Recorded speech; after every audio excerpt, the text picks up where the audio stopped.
Vibrant Bharat के नए episode में आपका स्वागत है। मैं हूं प्रतिबिंब शर्मा। हम एक बार फिर से हाजिर हैं देश की अनोखी संस्कृति, परंपरा और इतिहास को समेटे अपने खास कार्यक्रम वाइब्रेंट भारत में। तो चलते हैं वाइब्रेंट भारत के आज के सफर पर।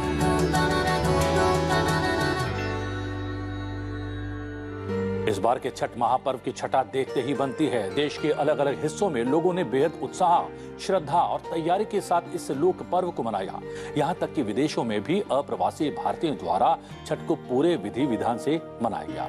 छठ की इस भव्यता और आम लोगों में इसके प्रति आस्था और महत्व को समेटकर हम आपके लिए लेकर आए हैं। कैसे मनाया जाता है छठ, क्या है इसका महत्व, क्या है इसकी प्राचीनता और कौन सी छोटी छोटी रीतियां हैं अहम। इस लोक पर्व के हर पक्ष को विस्तार से जानेंगे हमारी साथी अमृता के साथ हमारे सेगमेंट इंद्रधनुष में।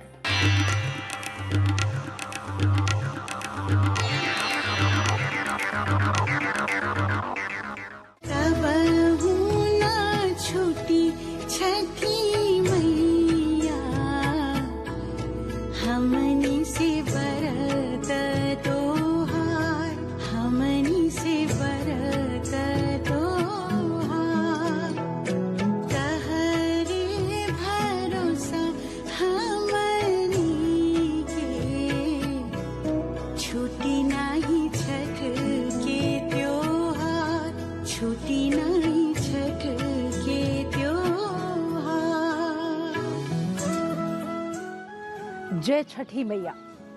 सूर्य उपासना का ये महापर्व 4 दिन तक चलने वाला पर्व छठ विधि विधान से संपन्न हुआ, जिसकी शुरुआत नहाय खाए से हुई। खरना, उसके बाद डूबते हुए सूर्य को अर्घ देना और उगते हुए सूर्य को अर्घ देने के साथ पारण और उसके बाद व्रत का 36 घंटे निर्जल व्रत का विधिवत समापन। अपनी स्पेशल रिपोर्ट में हम आपको बताएंगे छठ से जुड़ी हुई मान्यताओं के बारे में, इसके महत्व के बारे में, सारे विधि विधान के बारे में विस्तार से। छठी मैया दिहालू आशीषिया, चहके अंगना दुआर, चहके अंगना दुआर।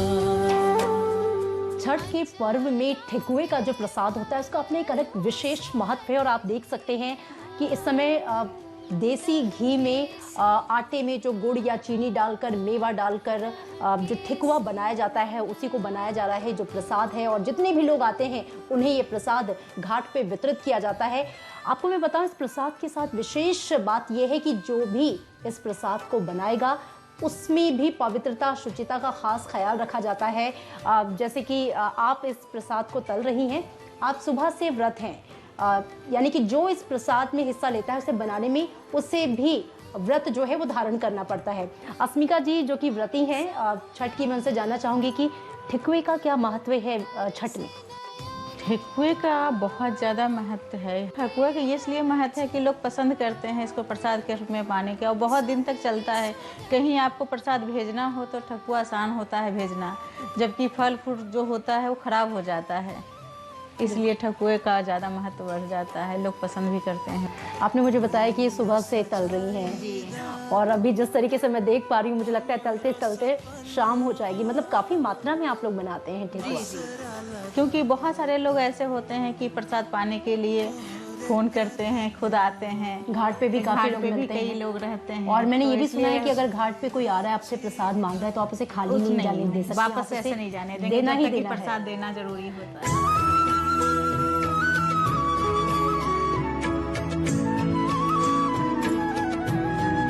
महापर्व छठ का तीसरा दिन, और आप जो देख रहे हैं कि इस समय अस्मिका जी तैयारियां कर रही हैं घाट पर जाने से पहले की, यानी कि प्रसाद जो कि बन चुका है, तैयार हो चुका है, उनको जोड़े सूप में सजाया जा रहा है। विभिन्न तरह के प्रसाद हैं और सबको जोड़े में रखा जा रहा है। एक खास बात का जो ख्याल रखा जाता है वो ये कि इस पूरे पर्व में पवित्रता और शुचिता का खास ख्याल रखा जाता है।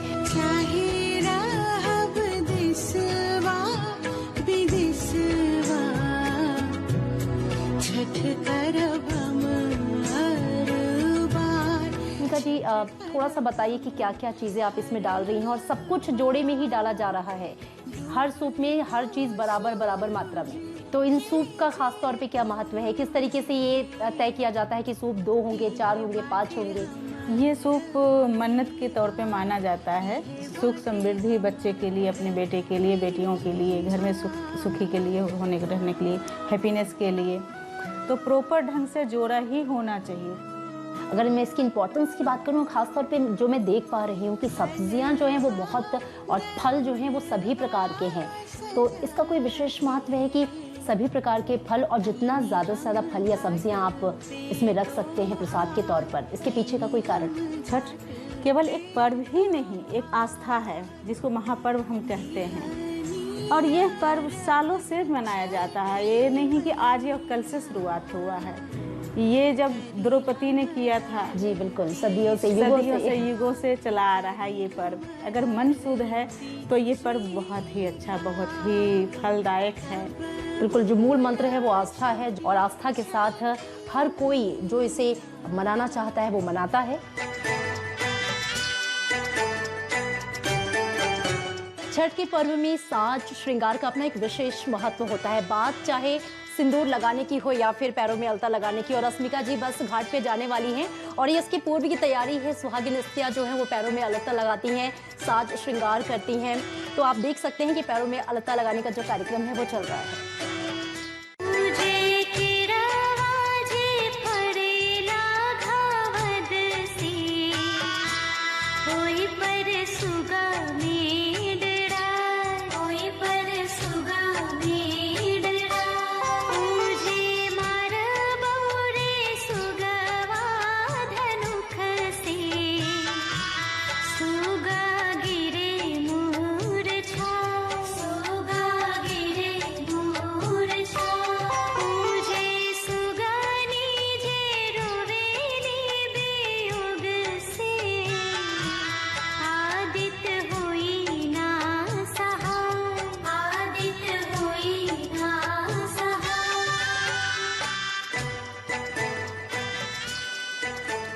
न पुरोहित, न यजमान, न कोई कर्मकांड और न ही कोई विधि विधान। गंगा की लहरों में बस भक्त और सामने भगवान। पूरी दुनिया में, पूरे विश्व में महापर्व छठ एक ऐसा पर्व है जिसमें डूबते हुए सूर्य को अर्घ्य दिया जाता है, सूर्य की उपासना की जाती है। सूर्य के बिना इस धरती की कल्पना नहीं की जा सकती। प्रकृति का ये पर्व, पावन पर्व, छठ पर्व।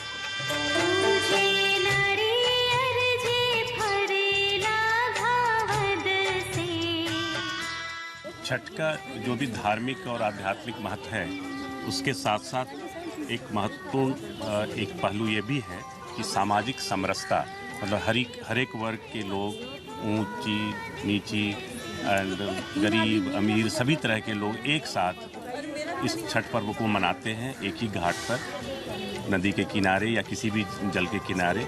और ये अर्घ होगा सूर्य की पत्नी उषा के लिए। कल जब डूबते हुए सूर्य को अर्घ दिया गया था तो वो अर्घ था सूर्य की पत्नी प्रत्युषा के लिए। आज चौथे दिन अर्घ के साथ समापन होगा, पारण के साथ इस महापर्व छठ का होगा समापन। छुट्टी छठी मैया। छठ का पर्व जो लोग बिहारी हैं वो चाहे दुनिया में कहीं भी हो, छठ के दौरान वो यूएसए से, यूरोप से वो इंडिया आते ही और छठ करते ही हैं। और जो नहीं आ पा रहे हैं वो जहाँ हैं वहीं पे छठ करते हैं। तो एक पर्व जो एक बिहार का था वो अब पूरे विश्व में जहाँ बिहारी है सब जगह फैल गया। हमनी से बरत तोहार, हमनी से बरत तोहार। छठ पर्व को मनाने की अलग अलग मान्यताएं हैं और इसको लेकर अलग अलग कहानियां भी हैं। छठ को सूर्य देव की षष्ठी भी कहा जाता है। सूर्य के जन्मोत्सव के तौर पर पूरी श्रद्धा, आस्था और विश्वास के साथ इस पावन पर्व को मनाया जाता है और इसीलिए जो व्रती इस व्रत को धारण करते हैं उन्हें भी पूजनीय और वंदनीय माना गया है।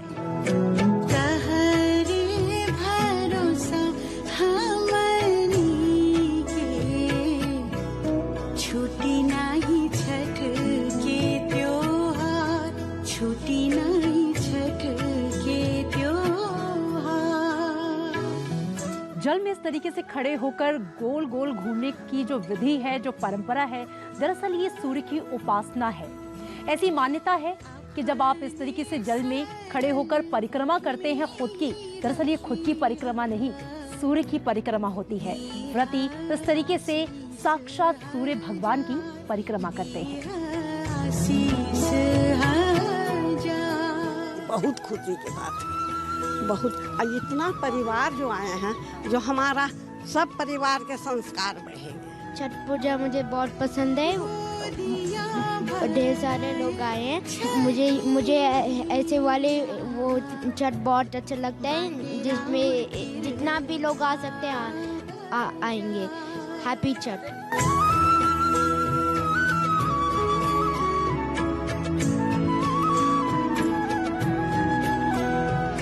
छठ की ये परंपरा सदियों से नहीं, युगों युगों से चली आ रही है। प्राचीन मान्यताओं के अनुसार सीता माता ने रावण वध के बाद पाप से मुक्ति के लिए कार्तिक मास की शुक्ल पक्ष की षष्ठी को सूर्य की उपासना की थी। एक दूसरी मान्यता के अनुसार महाभारत काल में कर्ण जल में खड़े होकर सूर्य की उपासना किया करते थे और गंगा जल से अर्घ दिया करते थे, और तभी से अर्घ देने की ये परंपरा चली आ रही है।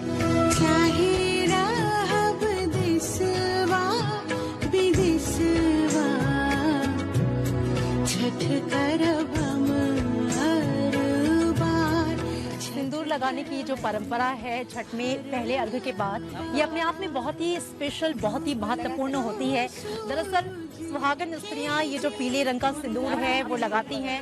सूर्य का जो कलर है, जो रंग है, वो भी इसे पीले सिंदूर से मिलता जुलता है, और इस आस्था के साथ कि पति की लंबी उम्र की कामना के साथ सुहागिन स्त्रियां इस पीले सिंदूर को अपनी मांग में भरती हैं।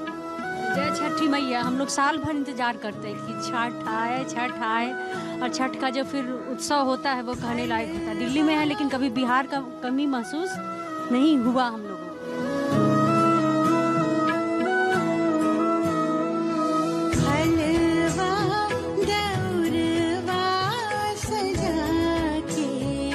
पहली किरण के अर्घ के साथ संपन्न हुआ छठ का ये महापर्व, और उसके बाद का जो समय होता है वो प्रसाद वितरण का होता है। और मैं आपको बताऊं कि बहुत ही महत्वपूर्ण ये होता है, क्योंकि घाट पे जो भी श्रद्धालु आते हैं उन्हें प्रसाद देना बहुत जरूरी होता है। और ऐसी मान्यता है कि आप किसी को खाली हाथ नहीं भेज सकते। बहुत सारा प्रसाद बनाया जाता है, तमाम तरह के फल, तमाम तरह की सब्जियां, और जो सबसे महत्वपूर्ण प्रसाद होता है वो ये ठेकुआ, जो कि विशेष तौर पर छठ पर बनाया जाता है। केरवा खजूर औरी ठेकुआ कोसी भरनिया पार, कोसी भरनिया पार। छठ पर्व प्रकृति का पर्व है, जल का पर्व है, सूर्य का पर्व है, सूर्य की किरणों का पर्व है। आप पाएंगे कि सूर्य की किरणों में जितने रंग होते हैं, लाल से लेकर पीले तक, सभी रंग इस छठ पर्व में पाए जाते हैं। छठी मैया दिहलु आशीषिया। इस सूप को आप ऐसे समझ लीजिए जैसे पूजा की थाली। छठ के इस पर्व में ना कोई विधि विधान है, ना कोई पुरोहित है, ना कोई यजमान है, और ना ही कोई कर्मकांड है। इस पूजा में तो सिर्फ व्रती की आस्था है और अपने सूर्य देवता से उसकी उपासना के साथ सीधा संवाद है। इस पावन पर्व की जड़ें इतनी गहरी हैं, जो देश की मिट्टी की खुशबू को लेते हुए, देश के कोने कोने से निकलते हुए इस समय पूरे विश्व में छा गई हैं। और न सिर्फ देश में, बल्कि अब ये जो पर्व है, महापर्व छठ, वो ग्लोबल रूप ले चुका है।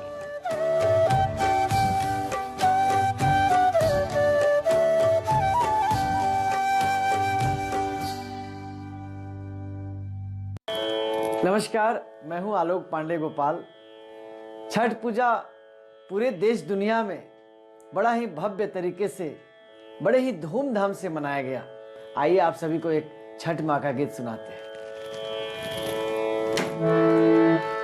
छठी माई के तीरे फूल के गाछ, फूलवा फूले कांचनार।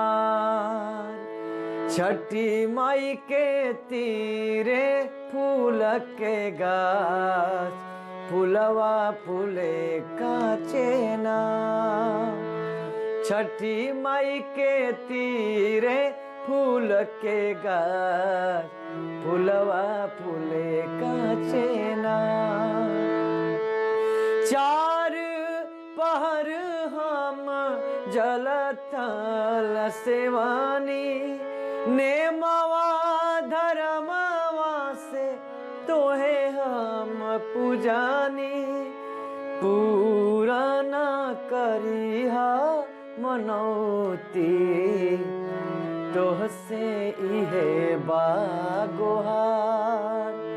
छठी मैया होई जा सहैया, तोहसे इहे बापू का।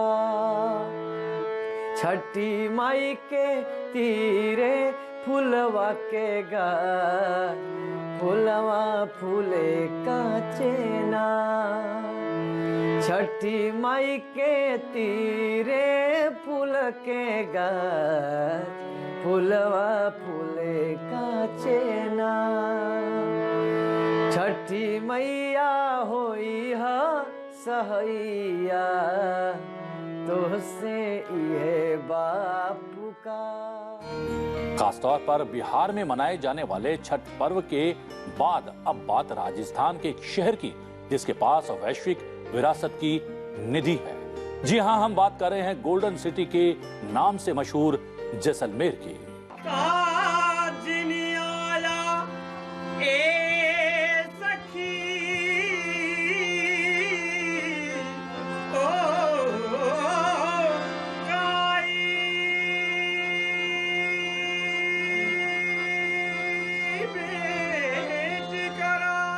दुनिया के कुछ सबसे बड़े रेगिस्तानों में से एक थार रेगिस्तान।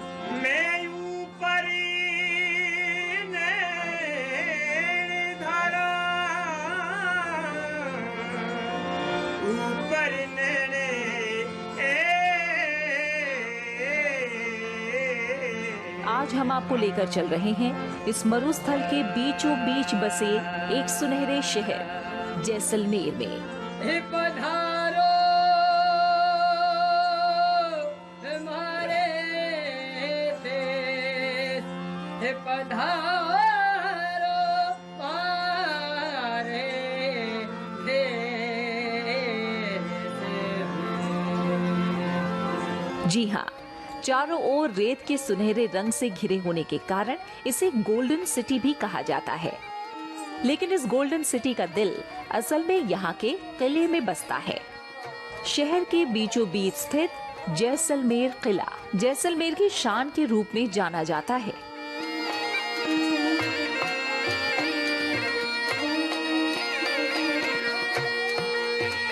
पीले बलुआ पत्थर का ये किला सूर्यास्त के समय सोने की तरह चमकने के कारण सोनार किला या स्वर्ण किले के रूप में भी जाना जाता है।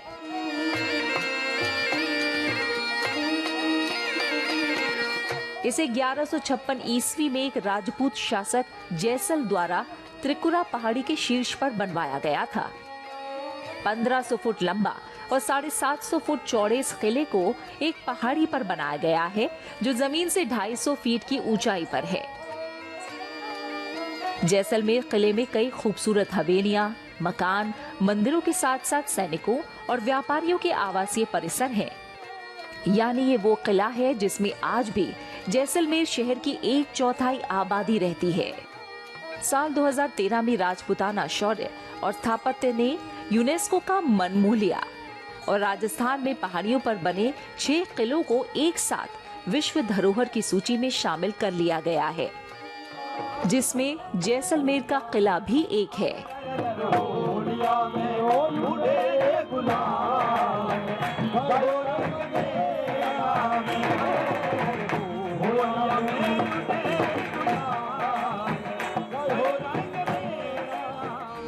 वक्त है आपके सवाल के जवाब का। पिछले अंक में हमने आपसे एक लोक नृत्य का नाम और संबंधित राज्य का नाम पूछा था।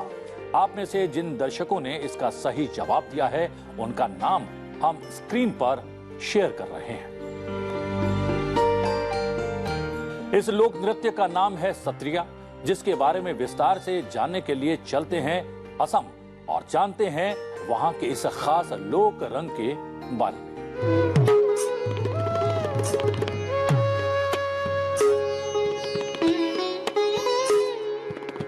8 मुख्य भारतीय शास्त्रीय नृत्य परंपराओं में से एक सत्रिया नृत्य असम का शास्त्रीय नृत्य है।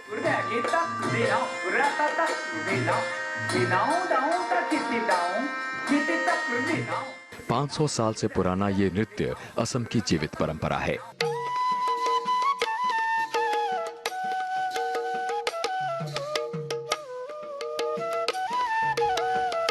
पंद्रहवीं शताब्दी ईस्वी में असम के महान वैष्णव संत और सुधारक श्रीमंत शंकर देव द्वारा सत्रिया नृत्य को वैष्णव धर्म के प्रचार हेतु एक शक्तिशाली माध्यम के रूप में परिचित कराया गया था। रजना गना अंगना शंगना पीतम्बर धर वशनमा। बाद में ये नृत्य शैली एक विशिष्ट नृत्य शैली के रूप में विकसित हुई और प्रसारित हुई।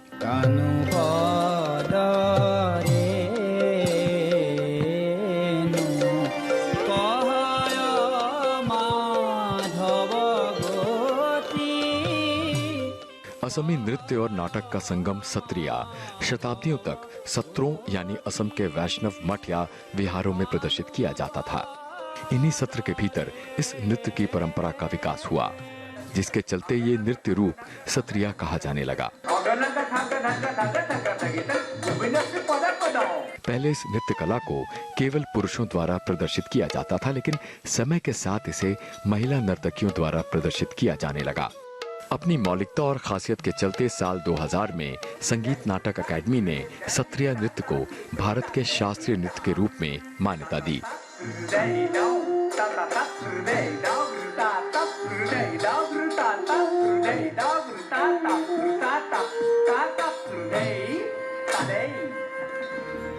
आपके ढेरों ईमेल हमें लगातार मिल रहे हैं।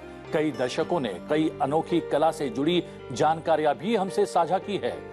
हम समय के अनुसार उन्हें उन दर्शकों के नाम के साथ अपने एपिसोड में जरूर शामिल करेंगे। और आज के लिए आपका सवाल, आप अपनी स्क्रीन पर जिस फैब्रिक को देख रहे हैं उसका नाम और संबंधित राज्य का नाम हमें स्क्रीन पर दिए जा रहे पते पर भेज सकते हैं। इसके अतिरिक्त आप अगर किसी अनोखी कला या कलाकार के बारे में भी जानते हैं तो हमें इसी पते पर विस्तार से लिख भेजें। हम अच्छी जानकारियों और वीडियो को अपने कार्यक्रम में जरूर शामिल करेंगे। और चलते चलते एक नजर देश के अलग अलग शहरों में पिछले दिनों आयोजित हुए हुनर हाट की प्रमुख गतिविधियों और रंगारंग कार्यक्रमों पर। हुनर हाट प्रधानमंत्री नरेंद्र मोदी के आत्मनिर्भर भारत और वोकल फॉर लोकल के अभियान को मजबूत करने का मंच है। हुनर हाटों का लक्ष्य कारीगरों, शिल्पकारों और उनसे जुड़े लोगों को रोजगार के अवसर प्रदान करना है। आपके लिए लखनऊ, वृंदावन और देहरादून में आयोजित हुए हुनर हाट की कुछ झलकियां। वाइब्रेंट भारत में आज के लिए इतना ही। वाइब्रेंट भारत में आपसे फिर भेंट होगी। फिलहाल मुझे आज्ञा दीजिए, लेकिन देखते रहिए संसद टीवी। नमस्कार।